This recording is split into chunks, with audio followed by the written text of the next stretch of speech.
যে ব্যক্তি আপনাকে ছাড়া তার বিন্দুমাত্র একটি সময় তার কাটতো না, অথবা আপনি না হলে সে দিন কি রাত কি কিছুই বুঝতে পারতো না, সেই ব্যক্তি আপনাকে এখন চোখে দেখতে পাচ্ছে না, অথবা আপনি এখন তার চোখে বিষ হয়ে পড়েছেন। কারণ তৃতীয় ব্যক্তির আগমন। এই তৃতীয় ব্যক্তির আগমনকে বিচ্ছেদ করে কিভাবে আগের জায়গায় আপনি রূপান্তরিত করবেন আপনার ভালোবাসাকে, আমার কমেন্ট বক্সে যে নকশাটি আপনি দেখতে পাচ্ছেন সেই নকশাটিকে একটি সাদা কাগজে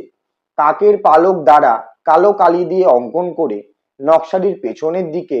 যাকে আপনি আপনার হাতের মুঠোয় অথবা আপনি কবজা করতে চান বা নিজের পদতলে রাখতে চান, যে আপনার সাথে এইরকম দুর্ব্যবহার করেছে, এর আপনি প্রতিশোধ নিতে চাইছেন, এবং এই নকশাটি আপনি লিখে সেটিকে একটি সাদা সুতোয় বেঁধে অশ্বত্থ গাছে, একটি বড় মিনিমাম 4 থেকে 5 বছরের বেশি অশ্বত্থ গাছ, সেই অশ্বত্থ গাছ সেই অশ্বত্থ গাছের ডালে ঝুলিয়ে দিয়ে আসতে হবে আপনাকে এই নকশাটি। সম্পূর্ণ যদি কাজটি ঠিকঠাক নিয়ম অনুসারে করতে পারেন তাহলে অবশ্যই আপনি ফলাফল পাবেন।